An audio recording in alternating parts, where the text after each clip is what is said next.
Saudara, mari kita lanjutkan pembahasan kita tentang Zhen Quan. Zhen Quan itu unik. Itu penemuan dari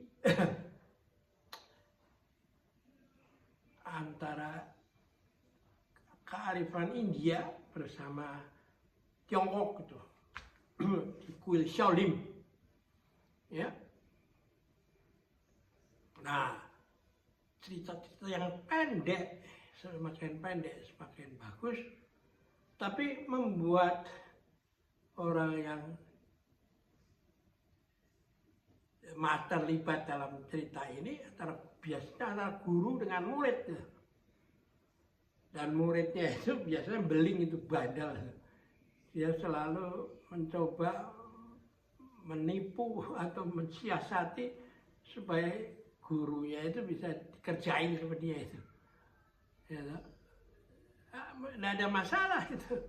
Ya, gurunya nggak marah.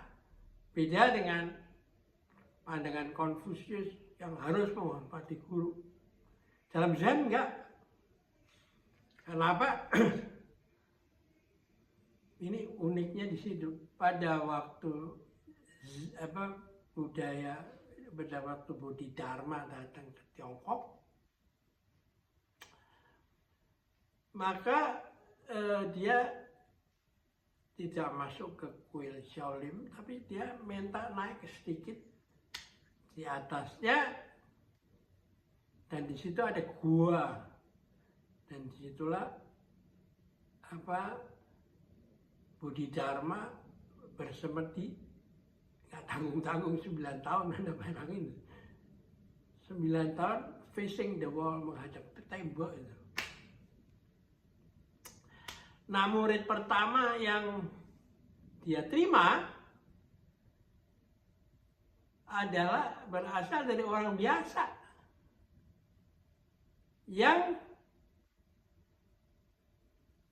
ketika Bodhidharma semedi, dia nungguin aja di luar, ikut duduk gitu ya, semedi niru aja dah ya. Sampai datang satu musim salju kan, dan Bodhidharma bingung sih, orang kok meskipun salju kok dia ikut duduk, nggak bergeser kemanapun. Nah, lalu dia ketika dia berhenti meditasi sebentar, dia ingin tahu dan tanya, nah udah, kamu mau apa? Kok duduk begini? Guru, saya mau pencerahan itu, mendapatkan pencerahan itu. Wah, emangnya segampang itu pencerahan? Ya, dia sudah, pokoknya saya ingin diajar aja bagaimana. Nanti ya ajar, saya latih terus. Nah, Bodhidharma mengatakan itu seperti salju yang putih ini dirubah jadi merah. Gitu. Butuh waktu seperti mau mengubah salju yang putih itu menjadi merah. Nah, dasar ini orang yang begitu orang biasa dan menganggap itu sebagai tes apakah dia itu sungguh-sungguh apa enggak. Lalu dia ambil pedangnya dan tangannya yang kiri dipotong itu, tak diserahkan kepada Bodhidharma, lalu darahnya menetes sehingga salju itu menjadi merah. Wah, Bodhidharma juga kaget itu. Saya ngomong untuk menunjukkan bahwa nggak segampang itu duduk-duduk di ngikutin saya lalu terjadi pencerahan. Ya harus terus belajar itu.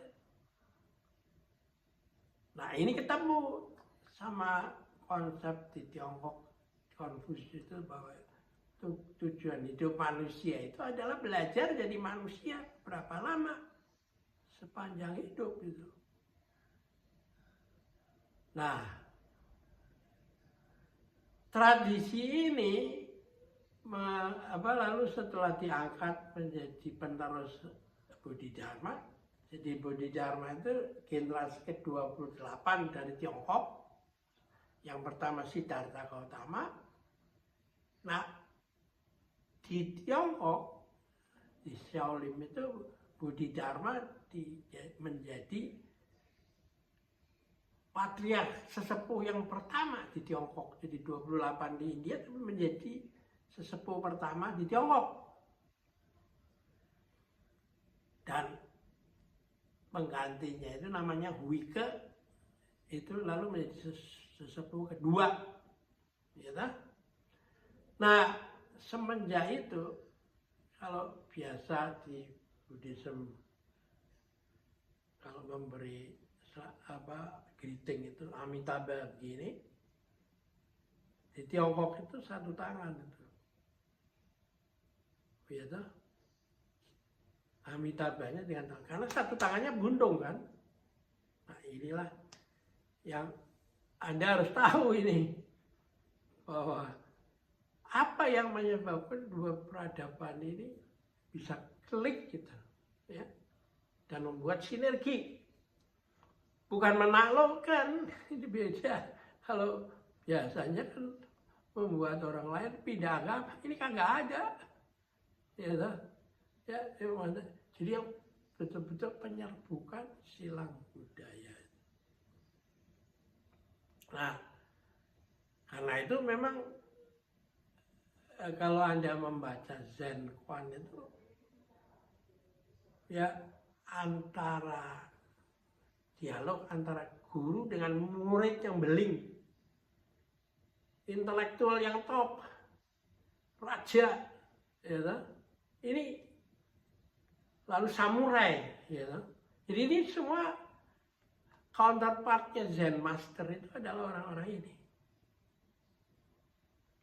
Dan mereka mencoba saling mengadakan kontes itu, pibu itu, Dharma Talk gitu, ya.